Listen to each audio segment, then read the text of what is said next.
What is so important to me is not that this story is about me, but what my story can do, hopefully, for others. And there are so many parents who, when they receive a diagnosis or when they realize their child is really having a difficult time, whether it be with bullying or ADHD or autism or a physical disability or whatever it is, they feel helpless. Welcome to Corporate Competitor Podcast, presented by Forbes Books, the show where executives share how the lessons they learned playing sports shaped their leadership. With me for today's special edition episode is my good friend, Leland Vittert, a nationally respected journalist and host at NewsNation, known for his calm command in high-stakes moments. You've seen him reporting from war zones and the White House lawn, but today we're turning the storyteller into the subject. Leland and I recently co-authored a book called Born Lucky, which shares his remarkable journey from being diagnosed on the autism spectrum when few understood it to being counted out by many. Everyone, that is, except his father, Mark, who sold his company so that he could be at the end of the driveway every day when Leland came home from school to help him build a future no one thought possible. In today's conversation, we're going to go behind the scenes of his story and the writing of the book and explore how the discipline of rowing helped shape who Leland is today. Now, make sure to check out corporatecompetitorpodcast.com/notes for my favorite quotes and reflection questions to help you apply today's insights. Leland, thanks so much for joining us. Don, I'm glad to be here. I'm a little scared. Normally, I'm on the other side of the situation asking the questions, but I know I am in good hands. Well, thank you. But that actually is exactly the first question I wanted to ask you. You spent your whole career as a journalist. You've been in some of the most intense situations in the world, and we'll dig into a little bit of that. But this time, you've written a book sharing your story, and after a career of telling other people's stories or asking questions, why was it so important for you to finally actually sit down and do this? Number one, it's terrifying. It's a little bit like going to therapy on national television, which is an experience in and of itself. What is so important to me is not that this story is about me, but what my story can do, hopefully, for others. And there are so many parents who, when they receive a diagnosis or when they realize their child is really having a difficult time, whether it be with bullying or ADHD or autism or a physical disability or whatever it is, they feel helpless and they feel hopeless and they feel like nothing that they can do will make a difference. And this story is proof that it really can make an enormous difference. George Will, the father of a Down syndrome child, wrote the foreword to this, and he ended it by saying, "This is proof of the mountain-moving power of parental love." And George said it better than I ever could, that it was so important to me to give parents and to give kids hope and proof that you don't have to be defined by a diagnosis. Nobody does. And as we write, the opposite is also true, that if you choose to be defined by a diagnosis, it'll stay with you for life. So that's the message here. And it's why I was willing to open up and share some really very intimate stories. And I think there were times you and I were talking through this book as we were writing it together. I was in tears. I had never gone to therapy. I never had counseling. That was sort of part of my dad's ethos. And now to relive all of those, it was painful for me and painful for my parents and my sister and my now wife to put me back together afterwards. But it was that important to do. And secondarily, to say thank you to my father for all that he did for me. You hit on something there, but I'd love to ask, what did this experience working on this project over the last year and a half together, what did it unlock for you? A lot of emotion. It is like going to therapy on national television. The stories I tell there in the book are stories you would tell a therapist about a teacher who, in front of a whole class, said, if my kid was as ugly as you, I'd shave its ass and make it walk backwards. Or if my dog was as ugly as you, I would shave its ass and make it walk backwards. And that's the moment in eighth grade that I walked home in tears. And I think that was the day my dad decided he would be waiting for me every day at the end of school, because he realized how difficult what I was going through was. If a teacher was willing to disfavorably compare me in front of a class to his dog's rear end. So, part of what I did when I was a kid was build really, really strong walls, big walls and tall walls around my emotions. And this process involved tearing those walls down and going really deep into a lot of stories. And there were a lot of stories, particularly in the beginning of the book, about when my dad came to school one day in fourth grade to have me and to see me, and he found me playing kickball with the girls because the coaches realized that the boys were so mean to me. They put me playing with the girls. So it was interesting to also relive a lot of these stories with my dad. I found out, and it now makes perfect sense, that there were a lot of nights after my dad would put me to bed, having me had a horrible day, and then I took it out on my dad, and then my dad would go into the living room and sit there and sob into the night. And hearing those stories from my dad, I think, was far more of a lightning strike to the heart than I'd anticipated. So, Leland, one of the parts of the conversation with your father occurred at the end of the book as he called me. He had just read the final manuscript. And one of the things he said to me was that there were parts of what he read where you shared how you felt that even he didn't know, because the walls had been built up so high around you. How, when you realize that even your own father, your best friend, as you declare him, you had even built that wall to kind of keep him a little out. How much have you learned about you through going through all of this? I think you learn that you're stronger than you think you are. And There if you you go into the psychology of survival, the psychology of, I think, greatness that you talk about and write about, the psychology of high achieving people in anything, you can't wallow in the difficulty. And one of the great things I think about the human brain, and you find this even with when you talk to, as I did when I was in the Middle East, Holocaust survivors and others, that the human brain kind of forgets the really horrible parts of life.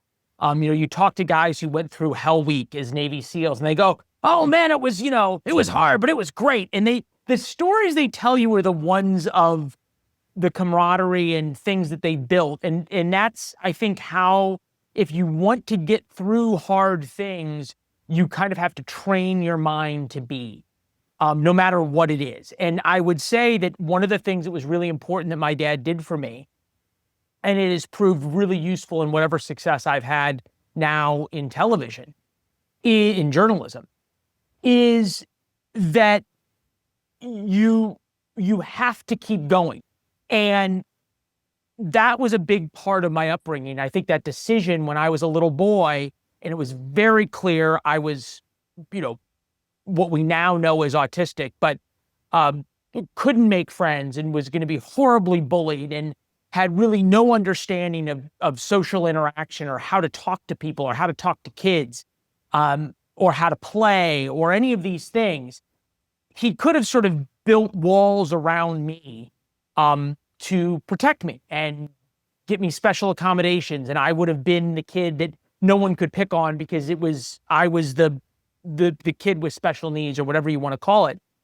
And he, I think, very insightfully, but realized that the more he protected me as a kid, the worse being an adult was going to be, because I didn't know how to deal with all of those issues. And now I think he would even argue sometimes that it's made me too tough, that my skin is too thick. And my ability to shut off my emotions is I'm too quick to do that, but it certainly was how I got through what I got through. You know, I want to. I mean, the cover of the book is so powerful to me, and this is early version, but the cover of the book which with the amazing picture of you and your dad. I love the cover, but also, I mean, the title of the book, "Born Lucky," isn't just a phrase, right? This is. Can you share the origin of that title? Yeah, and I think it's one of the stories that really inspired you. Up until when I was 18 years old, I would introduce myself to anyone and everyone as Lucky Vittert. I mean, Leland was not a name I ever went by. And the reason is because in 1982, when I was born, it was very in vogue to have a natural birth. There was a lot of research at the time that doctors were ordering C-sections because it's more convenient and it's an easier way of sort of having their practice. Much easier to deliver a kid at 9 a.m. on Tuesday than 3 a.m. on Saturday morning. Interestingly enough, I just got done with an interview with Marty McCary, the head of the FDA, who was telling me that they're going through in the medical world the same things that we went through when I was a little boy, about to be born. And before very sophisticated ultrasounds, all they could see was that I was breech. I was upside down. And the doctor said to my mom, who was older at the time, she was 35, it was her first child, "I've got a bad feeling about this. I really think you should have a C-section." And my mom knew the literature and understood what was in vogue and sort of this concept that doctors were doing this. And she said, in advice that would serve me very well later on, if you're not going to accept the advice of your doctor, find a new doctor. So she had a C-section. And as I was being born, my father was there in the delivery room holding my mom's hand with the sheet between her and where the doctors were working. And the doctor goes, "Oh my God, this is a lucky baby." And the nurse goes, "Jesus, the luckiest baby." And the doctor goes, "I've never seen a luckier baby." And obviously my parents are going, "What's wrong?" And everything turned out fine. What the reason that I was such a lucky baby is that the umbilical cord was tied around my neck and in a knot twice. So had I been born naturally, I either would have been dead or had severe cerebral palsy. So the doctor, about a day later, came to visit my mom and what was me up in the little nursery, and there was a sign outside my mom's hospital room that said, like Carol, and then it said Leland Holt Vittert, what I weighed, when I last pooped, what I was eating, whatever. And the doctor crossed out Leland and wrote, "Call him Lucky," in like magic marker. So from that point forward, I was lucky. Wow. You say that, and I'm gonna fast forward to a story that I know is in the book that really caught me. Years later, you're working as you're trying to become a television reporter, and you're out on an assignment, and you're actually covering kind of one of those miracle fields, the opening of a miracle field, which is allowing a bunch of children that are in special needs programs to play sports. And you're there, and at the end of your work, you actually went over and found a tree that you could stand behind, because it was pretty emotional for you, knowing Huh? that if you hadn't been born lucky, um, you might have been on that field. Can you tell? Yeah, I was between my sophomore and junior year of college, I was working as a intern, but they would put me on air at a small station in Fayetteville, Arkansas. And, you'd get assignments and they said, "Hey, uh, before you do whatever your story is for the day," or maybe it was my story for the day, "go interview some people at this special needs baseball game for kids with cerebral palsy and other issues." And I went over, and this is, probably something I shouldn't be that proud of, but being around kids who had cerebral palsy and parents of kids with specifically cerebral palsy, but a lot of different special needs, has always been hard for me because I think I instinctively realized that could have been me. And there's a feeling of guilt, and then there's a feeling of sadness, and then there's a feeling of being selfish for feeling guilty, and on and on. But I watched the game and I interviewed a couple of the parents, and I saw them cheering for their kids as they would even just make contact with the ball or be able to run down the field, or these sort of very basic things. And you could see how proud the parents were, but also see what a struggle they realized it was for their kids and what a struggle it had been for them. And I could see sort of almost in flashbacks, but what it would have been like for my parents at those moments. And so I got through a couple interviews and then walked a long way away, sort of out into this park, and found a tree, got behind the tree and started sobbing, and then threw up. And I think it was a searing moment in, I think, realizing what life could have been like, but for that miracle. And I think at a certain level, it was also a time that I realized the responsibility I had to somehow make it worth it, that I had been spared that. Wow. Well, you have certainly done that through many things, but I'm telling you, when that story was shared in the way I believe the readers will also appreciate it in the book, it's one of those moments that just like in the entire project, I'll never forget that conversation with you about that. You have described this book though more as kind of a love letter to your father, Mark. Yeah. And not just a tribute, for the things he did, but a way to reflect the values, because it wasn't just that he decided to treat you differently than maybe you could have been treated, um, if it had become a bigger part of your story that you were on the spectrum early. But it was the idea that he passed these values to you, things that Yep. he taught you that remain today, almost biblical to you, when you can almost quote them like the commandments. Um, Tell me why it was so important to give him and to share with the world some of those values. I think the values that my dad instilled in me, and we tell the story in the book of my dad's dad dying when he was young and leaving him a letter about what was important in life.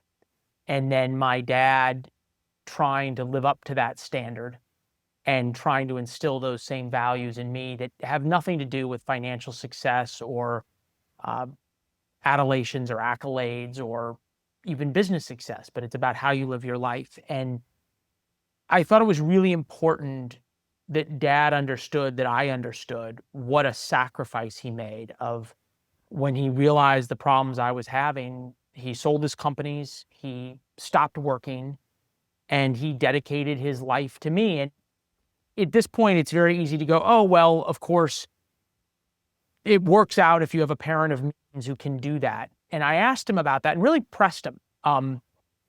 There's something funny about being a journalist to your dad. I really pressed him on this, and he said no. He said, look, he said, if I had been a factory worker, I just would have worked from 7 to 4, so I could have been there every night when you got home. He said, that became my priority, and I think that idea of getting through, and I think to help parents understand that in the day in, day out struggle of raising a kid is hard. The struggle of raising a kid, and I'll use this term very broadly, with special needs, is such a moment by moment struggle that it's easy to lose sight of the fact that really you are making a difference and that things do get better, and there is those incremental moments. And I wanted dad to understand that I understood what that sacrifice was and also really what it did. You're praising him. You're thanking him for the way that he gave you so many lessons that made you better. But at the same time, he was probably the least enthusiastic about doing this book of anybody I've ever met. Like, he didn't. Well, I don't want this book to be. He was worried about how that he would come off as somebody too praiseworthy, and that's just. I thought that really spoke volumes about him Yeah. as well. Yeah, look, it's interesting when and I think it's important for your viewers and listeners and fans to understand how this book came about. I had written 500 or 600 words once about my dad as a little tribute to him. and it told a couple sort of vignettes of the stories we get into in the book. And I didn't think it was going to be anything. I had shared it with a few folks, and I sent it to a woman that I worked with at work in TV named Barbara Fedita to just sort of help her understand me, because she was starting to coach me about being an anchor. And I mentioned that I had been diagnosed with autism, and she sort of like, I can't believe this. And said, well, I wrote a little thing about my dad. And so I sent it to her, and she sent it to a book agent who then sent it to Don, who has an autistic son.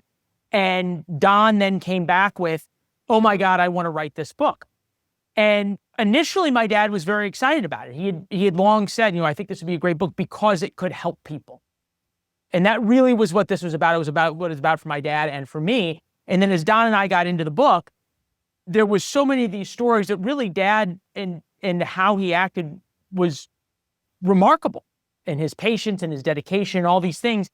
And I think it goes back to what Dad always wanted to teach me, was that achievement and how you live your life is never about how others see you. And it can never be so that other people think you're a good person, or other people think you're successful, or other people think that you're very wealthy or a good person. It's all about the standard you hold yourself to.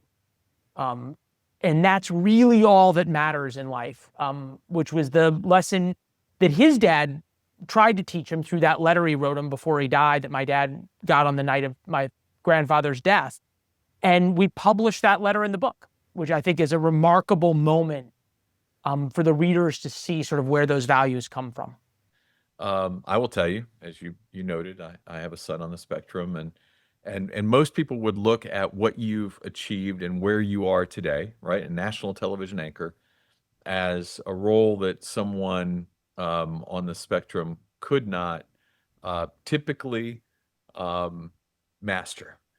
Tell me, how important is it to step out and share that? I mean, I know you hadn't previously, so there's a seminal moment here for you, and I'm wondering how important it is, or if you've given more thought to that. I haven't. As usual, Don's asking insightful questions that catch you off guard so they get honest answers. But look, there's a risk always in, as you would say, stepping out. And the risk is what my dad always wanted to prevent, which is me being defined by the diagnosis of suddenly I'm the TV anchor with autism. And I think there is a risk to that. And there's a risk that it becomes used against you. Certainly social media presents more of a risk of that. I kind of think it's worth it. Number one, if it can help people and inspire people. And number two, I kind of at the point I don't care. I don't think I could have done this 10 years ago. I think I hadn't fully learned the lessons of my dad of not caring. But we tell the story in the book about when I was in high school and I had begun to understand social cues and understood sort of how to get along a little bit with kids. I didn't really have friends, but I thought I kind of understood it. And I really sort of changed myself to try to fit in with the cool kids, and did some things I wasn't proud of and shouldn't be proud of, and acted in ways I wasn't proud of. And I sort of got in with the cool group for a little while, and then it all blew up spectacularly in my face. But it was a pretty good lesson of never change yourself to fit in, ever, in any way, shape, or form. And the line I use, I eat when I'm hungry and I dance when there's music, which is an unusual way to operate in Washington, D.C. for sure. But I think the lesson there of you have to be completely comfortable with yourself before you can really embark on this journey is an important one. And I'm glad I'm doing it now. Well, I am too. As you know, you and I have talked about this podcast. We've been doing it for several years. We get a chance to talk to achievers, high achievers like yourself, who have some sports in their background. Now, sports are also one of those things that are, don't always come naturally to people in the spectrum. Some people struggle in there, but you found a sport when you were in high school that was really important to you and became it was the sport of rowing, and you've talked about it having great influence for you. Um, Structure, drive, some good things that come from that sport. I'd love to get a little sports anecdote in here to talk about how rowing helped shape you in other parts of your life. Is there any Yeah. aspect of rowing that you would want to dig into here? I know you do so in the book. Yeah, and I think you and I don't think I really realized until we started working on the book how big of an influence it had. And here's why, because it was the first time as a kid I was good at something. I'd flown, I had been a pilot, I'd been a pilot at a young age, and Dad really thought that flying lessons and the achievement outside of school, where I was bullied and ostracized and had no friends, was going to be important, and it was. But then came this idea of in high school trying to find a sport, because sports were huge at the private school I went to. I didn't want to play a sport in the private at school because it just meant more bullying. So I got involved in rowing, which is the city club. But it was the first time I realized or saw something where hard work equaled results and success. And that was a huge revelation for me, because my dad had always talked about that in his business life, and how he had succeeded in business, not only with talent and tenacity, but just with raw hard work and being willing to outwork everybody. And I'd never seen that, right? Because I could outwork people at school, but grades didn't really mean anything to me. I wasn't a particularly good student. I was a particularly bad one. But then there was, you couldn't really outwork people in trying to get along or try to be friends. And in fact, most of the time trying too hard or trying to be someone's friend too hard actually backfires. So rowing was the first time I could see how hard work paid off and the meritocracy of it, because it didn't matter whether you got along with everybody. It didn't matter whether you were one of the cool kids. If you were good, you played, or, you got a seat in the boat. And that was a really important lesson to me, and a really important way to gain self-esteem and a feeling of acceptance and a feeling of earning and a feeling of achievement that was outside of all of the things that being on the spectrum made hard. That was number one. And then number two, it became about setting goals, about, working your way onto the varsity, working your way and onto, got invited to the junior national development camp, on and on and on. And then, and this I think was a really important lesson from sports as well, you got to know where your limits are, which, I was a very good high school rower. And at one point it became very clear that I would not be a great college rower because I wasn't tall enough. And Right. that understanding of when to say, okay, I need to pivot just because something can't work out. My dad, one time when I was a little boy, I think I was in 7th grade, I really wanted to play tennis. If for no other reason, there was a girl I had a crush on who played tennis. And I have no depth perception. My eyes never fused as a kid. So I couldn't play tennis. I'd miss the ball. I'd hit myself in the head with a racket. It was miserable. But my dad came over to watch me have a tennis lesson one time, and he'd been a very good tennis player, very good hand-eye coordination. At the end of the tennis lesson, he looks at me, he goes, "Lucky," he said, "I will always tell you the truth. You will never be able to play tennis. Ever." He says, "I will pay for as many lessons as you want. I will come watch you. You will always be awful at tennis. Just so you know."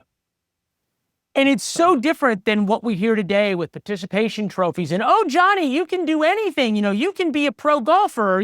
All this stuff that we feed all these kids, just this absolute nonsense, that when they get to the real world, they're stunned to learn that the real world doesn't operate like the bubble that's been created for them.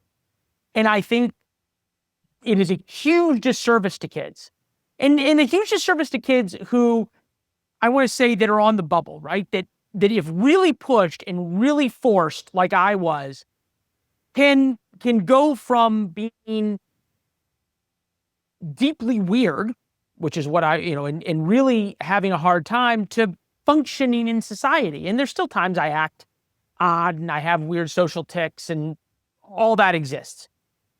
But had my parents not pushed me and had my parents just sort of let me be my weird self through life, and not kind of forced me to stop talking at dinner parties and not forced me to sit down and sit and listen at dinner and not forced me to interact with people in a way that was socially acceptable, I wouldn't be who I am today. And I think that's a really important lesson. You said something there that I want to go back to because it's one of my favorite little nuggets about your dad, that as a kid, because he was your best friend and literally from very early childhood, you were going, he was very active in politics or very aware of what was happening in the world of politics. You two would go to breakfast before Mhm. school and you would sit at a diner and talk politics, you and your Yeah. dad and you're 6, 7, 8 years old, right? Yeah. Um, so he also, because of that, you became very comfortable around in the presence of adults, more so than probably most kids your age. Um, but you would find yourself at some dinner parties with him and other play in which you would just be asking questions because you're so fascinated by people or just going on and on and on. And your father had a way of sending you a message. Yeah. Uh, would you share that story with us? Yeah. I think, and this is part of the social blueprint, if you will, of how my dad started teaching me all of the lessons that he had learned through being a door-to-door salesman and then in his business life, of teaching me EQ, because my EQ was something around the level of frozen. My IQ in the way they did it back in the day was split. In some levels, I was basically a borderline genius on half the test and mentally retarded or mildly mentally retarded in the parlance of the day on the other half of the test. Huge learning disabilities and everything else. My EQ was effectively zero. So when I was a kid, no kids wanted to be around me. The only friends I had were adults. And there were a lot of friends, especially my parents' friends, who would come visit us in Michigan at our summer house or whatever, that it was sort of a party trick that there was this little 6-year-old who would ask what you thought about the, you know, Ronald Reagan, Michael Dukakis election, or could talk about the Gulf War or all these different things. But when it came time for sort of more formal events, dinners or anything like that, I was always left behind with babysitters because I would sort of dominate, not sort of, I would dominate any conversation, even if it was a table of 10 people, of adults. So my dad, in order to allow me to come to these things, and I think it was started as a way of him to teach me, is that in the very beginning, he said, look, he said, you can come to anything you want, but when I tap my watch, you have to be quiet immediately. And in the beginnings, he would tap his watch every 2 minutes because I couldn't help myself. But then I would be quiet and then I would start again and he would tap my, but it became teaching moments that he would go back and post game, much like watching film in sports or in what I do now, go back and be like, okay, do you remember when you were asking Mr. So-and-so for the 4th time XYZ? Yes. Why do you think he wasn't interested in the 4th time? Or did you see him look away and want to talk to somebody else? Well, I did, but I wanted to talk to him. And my dad would go, okay, well, you know, other people want to talk to lots of people. So you need to learn when to listen and when to hear other people out. And these were all learned skills that come naturally to so many people. And isn't it fascinating that you would go from there to now you're interviewing some of the most important world leaders on live newscasts? Yeah. Well, I think there is still moments where my producers or our executives wish they had a watch to tap. Just putting that out there. Just putting it out there for the Yeah. producers. Yeah, I think that there may be a new accoutrement in the studios from now on. But sure, and I think, you know, look, one of my skills has always been the ability to be really tenacious in an interview, and I think also it's been something I've had to learn how to harness. You know, aggression, in focus and drive is something always best and probably perhaps only productive. And I think probably a lot of people who come on this podcast who've had real achievement, both in sports and in business or wherever it is, you have to learn how to harness that aggression and that drive and that energy. And sometimes it's hard. because unchecked, it's not good. But I want to go back to rowing for one quick follow-up question.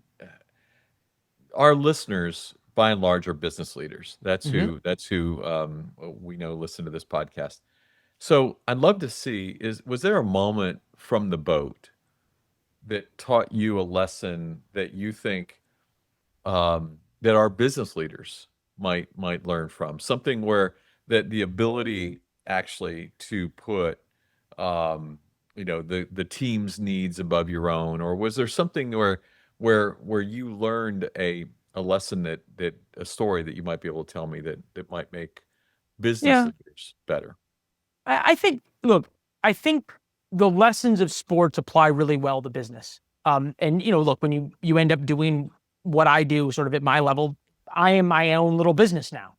Yes. It and there were the lesson that's the parallel, I think, comes from when I was in ninth grade. I had made the varsity team, but the head coach wanted me to row one race on the novice team, which you weren't supposed to do if you had rowed for more than a year, but I was going to a meet out of town, so no one would know. And I refused. I said, I'm not going to lie, and I'm not going to do the wrong thing. The coach said, look, if anybody asks you, or says anything, just say you're new. I said, well, I can't do that because my dad always, the fundamental part of my dad's and my relationship was built on trust and on telling the truth and on following the rules and playing by the rules even when no one's looking, which now applies to golf later on in life. But I think that, the coach threatened to kick me off the team and I stood my ground, and then later cooler heads prevailed and on and on and on. But it came full circle in my business, right? And we tell this story after the 2020 election, when I went after on Fox News, I was the only anchor to publicly question a Trump official about his claims that he won the election. The election was stolen. And kind of like private school, I was later not invited not to return. And that was a real low point in my life for obvious reasons at 38, to be sort of pushed out and done with your career. And it turned out to be the best thing that ever happened to me, because NewsNation, that has now started, wanted somebody who was a principled journalist and was willing to call out both sides. And therefore I moved to Chicago for this great new job. Therefore I met my now wife. Therefore we're able to do this and write this book and tell this story and everything else. So I think the lessons of sports transcend so many things because it is such a meritocracy. And in many ways, at the higher levels, I think sometimes business is a meritocracy of hard work, of principles, and that eventually people are exposed in the same way. The hard work of rowing in that kind of competition really exposes your weaknesses and strengths. You made an early mention to something else I want to dig into, because I think it's so impactful and so unique. I mean, I don't know that I've ever read or talked to anybody that did what you did. You decided to learn how to fly an airplane as a kid, a single digit kid, right? Yeah. You wanted to you had a goal, and we talked about goal setting earlier. You had a goal that you wanted to be the youngest person to fly solo across the Atlantic. It started as a goal when I was, I think it was 5 or 6. I saw a story on the national news. I love the news since I was a little boy. And it was a story about a kid, I think he was 10 or something, who had flown across the country. I said, I want to beat him. And this comes from my dad's life, about goals. He said, when he graduated college, he said, I want to be the youngest person to ever start a business and sell it for $1 million, which, at the time in the 1970s, nobody was starting businesses in the early 70s, much less selling them for $1 million. It'd be like the first people to say, I want to sell it for $1 billion today. And entrepreneurship just wasn't a thing. So the goal, and my dad had the means to be able to give me flying lessons. He hated to fly. He really wanted me to be able to fly. He wanted me not to fly. We found an instructor. We tell the story of Mr. Mick, who was this much older man, 60 plus years old, who became my flight instructor. We went to a little flying school, and my dad was hoping the guy who ran it, I'd bugged my dad for a couple of years about going to flying lessons, and he took me to this place. And you're 8. You're 8 I'm years 8. old. and he's hoping that the guy says, "Look, kid, here's a logbook and some wings, and come back when you can see the controls." And instead, Bob Buttleman took us to the back of this hangar in northern Michigan and introduced us to Stan Mick, who would have this outsized impact on my life, probably other than my father in my early years, by far the most impactful man in my life. Opposite of my dad, complete introvert compared to my dad as an extrovert. And I threw up every time, not every time, but most of the times we went flying, I would throw up. And my dad would kept saying to Stan, look, why don't you just tell him he can't do this? Like, he's throwing up all the time. And it was very difficult. And Stan said to my dad, Mr. Mick said to my dad, if he can't quit, I won't. Or if he won't quit, I won't. And I can't quit on him. And it was a remarkable set of lessons. And I think the goal setting, if you want to just get back to that about business, and I've now used this later in my life and also given it as advice to young people. And I think it's true across business. But don't set a goal for what you want to do next. Set a goal for what you want to do in 5 or 10 years. My goal wasn't to start flying lessons. My goal was to be the youngest to fly across the country and then fly across the Atlantic. My goal wasn't, when I was in college, to get a job in a top 100 market or a top 50 television market out of college, which was a big deal. It was to be a network correspondent by the time I'm 30. And the advantage of those long-term goals is that you can benchmark every other spot along the way as whether it's in line with that goal or not. The shortest distance between 2 points is a straight line. And it's really easy to figure out, if you have a long-term goal, there's all these intermediary steps on that line. And if the step is on the line, then you work to get to that next step. And if it's not on the line, you totally forget it. And that way of thinking, I think, was instrumental in the success I have enjoyed, at least in this business. And so, just to finish the flying story, so you get to 10, and now you can't break that record, right? A kid had broken it. When I was 8 or 9, somebody who was 8 or 9 flew across the country. So my dad said, "Okay, well, we'll set a different goal," and the goal became to fly across the Atlantic. And I did that when I was 11. So as an 11, until you're 16, you can't solo. So you can't fly the plane by yourself. But the way my dad and Mr. Mick constructed it was, you had to do everything that you would do to be a private pilot. So I had to have a solo check ride. And then I went on a solo. Mr. Mick was still sitting there, but he didn't touch the controls. And then I had to do my instrument rating. So I went through an instrument check ride, same thing. Then we did multi-engine, and I went through all the same training that anyone would go through to be a multi-engine pilot. And at 10 years old, at 10, 11 years old, and then take the controls. So that was, I feel like now any kid could fly, because cockpits have become so much like video games. They'd probably be great at it. It was back in the day with little round dials and steam gauges or vacuum pump gauges. And it was wonderful. It was some of the most exciting memories of my life. And there you are. You, at 11 years old, you fly across. You land. Yep. You land in Paris, and you end up on national TV. Yeah, my dad, all through flying, people, this is a little tiny town in northern Michigan, Traverse City, Michigan, and people had heard about what I was doing, and that I'd flown from, this 9-year-old had flown from Alaska to the lower 48, it was from Canada and Mexico at 9, and from Alaska to the lower 48 at 10. And, they wanted to do little news stories and everything. And my dad always said no. He said, "You can fly, but there can't be any publicity, because this has to be about you. This has to be about you knowing that you achieved something, and it shouldn't matter what anybody else thinks," which is hard, right? As a little kid, when everybody else is, saying everything they're doing and bringing every trophy in and every picture of whatever. It was an important lesson, which is funny now because I'm in such a public industry, how private I was always taught to be. Well, I love it.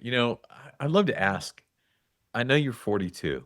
I know this is a big moment, and that this book I know is going to be successful. I'm so excited for what it can do and what it can teach. But legacy is a big word. Yeah. Legacy is a word that a lot of people use these days, and people are talking about it. When you think of that word, um, what comes to mind? I think what comes to mind is the letter that my dad got from his father at 16 years old when he died. Um, and that talked a lot about legacy. It talked about what defined a man and what you should be known for. Um, and what really matters is character. And we tell this story in the book that my grandfather in the Great Depression had been very successful, been a real estate investor. He'd come from nothing in the Jewish ghetto and went broke, but he didn't go bankrupt because he refused to go bankrupt. He refused to walk out on his debts, and he spent years working 3 jobs to pay off his debts and come out whole. And that's really the kind of ethos that defined my grandfather, therefore defined my dad, and I think therefore defines me. So um, I think, my dad always said that, he'd be happy if his father could come back and say, I'm proud of the way you turned out. My dad at one point said before he had kids, he would give all he had to spend 24 hours with his dad, and it'd be worth it if his dad said that later on. I've never had to deal with that because my dad's told me he's proud of me every day of my life, which is wonderful and emotional. But I think the legacy of, it's not how much money you have, it's not what accolades you get, but it's you are defined by your character. Is the legacy that he has, I think, instilled in me, or it is that which will matter for my legacy. So one last question, and you're sitting there in Washington D.C. You cover politics day to day, have for many years. I have been over the last number of years in the study of momentum. Hmm. I'm fascinated by how momentum plays a role in multiple aspects of our Yeah. life. Sports is where I first began to see it, but there are so many other places. Most importantly, for this conversation, in the world of politics, momentum Yeah. is one of George those. H.W. Bush, the Big Mo. Yep, he loved talking about the Big Mo. Um, so most of us who love sports can believe they can see it or feel it. I'd love to ask, do you believe in momentum? It is the Big Mo. You always say in politics, you'd rather be heading into an election a point or two down, but with the momentum and surging, than a point or two up and declining. You can't overstate the importance enough. Is there a moment where you've seen momentum, um, in real time, actually take someone or some topic or some from nowhere to somewhere in Sure. that you can recall? It's so easy when the momentum is against you to quit or to slack off because the other guy has the momentum. And how do I fight against momentum? And what you forget always is things change. The momentum changes. It happens on the golf course. You will hit a terrible drive out of bounds and you will be laying 3 in the fairway. It's happened to me a couple of days ago, and your opponent is sitting 1 in the fairway and looking pretty at the pin, and then the guy shanks it into the junk. And you hit a great approach shot and you're down in 5, a bogey, and he doubles or triples. And you would have never thought that, and the momentum would have been against you and was against you, but because you wouldn't quit, the momentum changed. And I think that's the lesson, at least that I've seen countless times in politics, that you think about Trump in 2016 when the Access Hollywood tape came out, the momentum was totally on Hillary Clinton's side. And I think you'll find this with great sports teams is that when they have the momentum, that's when they don't quit. That's when they work even harder. That's when they double down and triple down. And we saw with Hillary Clinton the opposite in 2016. She thought she had the momentum, so she coasted. And she started trying to run up the Electoral College count, and then it all blew up in her face. And I think that to me, out of politics, is the lesson of momentum about not letting it define you and playing your game Um, It, it didn't matter if it's with you or against you. you, Always keep you playing your game. play your game. And I think, I mean, I know you've interviewed Nick Saban and others who talk about that, right? Just trust the process, keep fighting no matter what the score is, because the momentum can change, things can happen. And that to me, at least, especially in television, um, what you do can go in or out of vogue, but if you keep just working incredibly hard, um, it's very hard to beat a guy who won't quit. Very hard to be the guy that won't quit. I love it. Leland Vittert, the last year and a half working together on this project has been among the most meaningful of my entire career. I don't say it to everybody, but I will tell you, this one has meant a lot personally. It's not just professionally, though I'm pretty darn confident this book is going to do extraordinarily well because so many amazing people have already read it and believe its words are important. So I'm honored to have been your teammate. I look forward to continuing to be your teammate for Yep. many, many years to come. Teammates and friends forever, Don, and thank you. And look, I have to really thank you, and your viewers and your listeners know this, but it helps sometimes to reinforce it.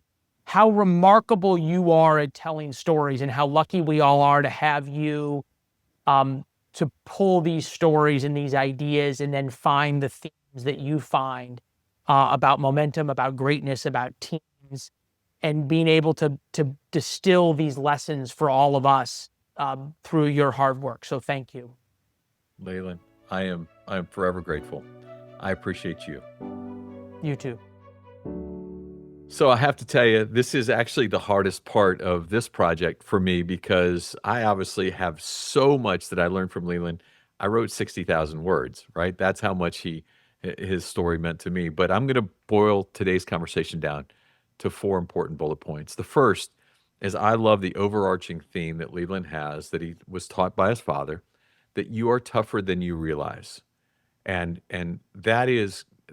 that's just a theme that has really made his life what it is. It's allowed him to achieve what he has, but it's allowed him to navigate through some really, really, really dark moments. And he made reference to a couple, but if you get the chance, if you read the book, I think you will be so impressed as I was with who he is and what he's become. But so much of that really comes from the second point, which is this book was a love letter to his dad because his dad gave him so many values that were important that they made so many things come real for him over the course, and including the idea of patience, how a great person, a great leader is a person of patience, that they'll listen, and even if what they're hearing hurts, they'll let other people have a voice, and then his father did that for him. The dedication of his father actually selling his company so that he could be there every day when Leland came home from school, to be standing at the end of the driveway, tough as that was to hear some of the things that he heard, but that was his dedication was real, and it was not something that he manufactured. He was there every day. I love his line about achievement isn't how others see you. It's about what you know, the ethos of who you are. That's the true mark of achievement. And I love that line about never changing yourself to fit in. His father worked to teach him all of those important lessons. And that came really, many of his lessons came from his father, the letter that Leland made reference to, the grandfather who wrote a letter to Leland's dad. That letter will be available in the show notes. It is so impactful. I encourage you to go to those show notes, read the letter, because it will mean as much to you, I promise, as it did to me when I got a chance to read it for the first time. My third great takeaway was the whole story of him flying, right? This idea that at 5 or 6 years old, he said, "I want to beat that kid's goal. I want a goal to do something bigger than what that other kid did when he saw the child at 10 years old fly across the country."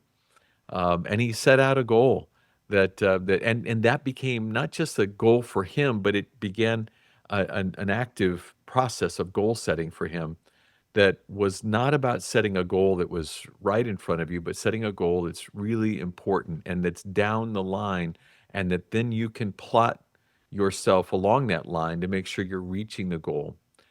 Don't say, I want to go take a flying lesson. Say, I want to go fly across the country at a younger age than that other kid, right? Make sure your goals are set up 5 years out, and you can then create the line for yourself that allows you to achieve it. And then finally, I think the overarching theme of it's hard to beat a man who won't quit. Leland Vittert is a man who won't quit. He is a man who has overcome things that others would struggle. You would struggle to imagine, and yet there he is with a big smile on his face and an amazing nightly show that I love to watch as well. You know, one thing that he did say while writing the book and even in this podcast was, there's a risk in stepping out.